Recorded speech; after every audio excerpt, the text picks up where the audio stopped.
ඇයි බං ඔබ කල්පනා කරන්නේ? මාර වැඩේනේ බං. අපි බල්ලට වෙලා තියෙන්නේ. දවස් ගාණක් කන්නේ බොන්නේ නෑ බං. බලාගත්තද බලාගෙන ඉන්නවා බං. පසු වෛද්‍යකරත් අරන් යන්න ඕනි බං. බෙහෙත් ටිකක්වත් අරන් දෙන්න. පසු වෛද්‍යයකට යන්න ඕනේ නෑ. එහෙනම් පැන්ඩෝල් දෙකක්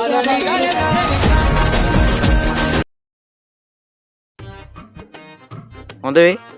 හොඳේ උඹලාගේ වල් බල්ලෝ ඉන්නේ. අපේ ඉන්නේ ජාකරන් වටන්නේ. ජර්මන්. ජර්මන් නේ බං ජර්මන් සෙපර්ඩ්. අන්න ඒ බල්ලෙක්. ඒක හොඳ වුණාද බං උට? හොඳ වුණා යන හොඳ වුණානේ. මොකද පුතේ අරන්නේ? බලන්න තාත්තේ අර සිරිපාලේ කොල්ලා ඔව් කියපන්කෝ. තාසයන් ලෙඩ වෙලා හිටියානේ. ඔව්. ඊට පස්සේ ඌ කිව්වා මේ පැන්ඩෝල් 4-5 දී කරලා දීපන් කියලා.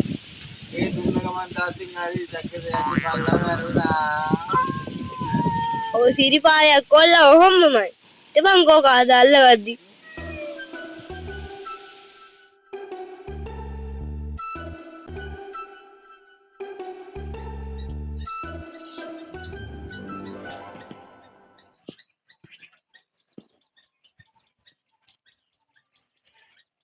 වේදාචේ ඉන්නනේ. ඕකේ කම්මුත් ඇහෙන්නේ නැහැ. දෙන්නම් හොඳ වැඩක්.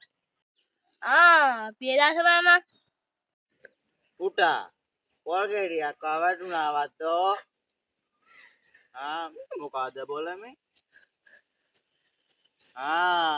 මේ සිරිපාලේ කොළුවනේ. කොහෙද බම් මේ යන්නේ? අයියෝ පොලක. මොකෑ? පොලක.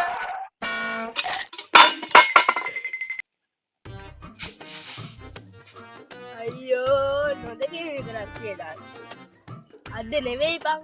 ඊයේ මං එනකොට මෙන්න සයිස් පොලක. මයි ගොඩ. තෝ දැන් දෙයකෝ කියන්නේ. ඊට පියතෝටම අම්මා.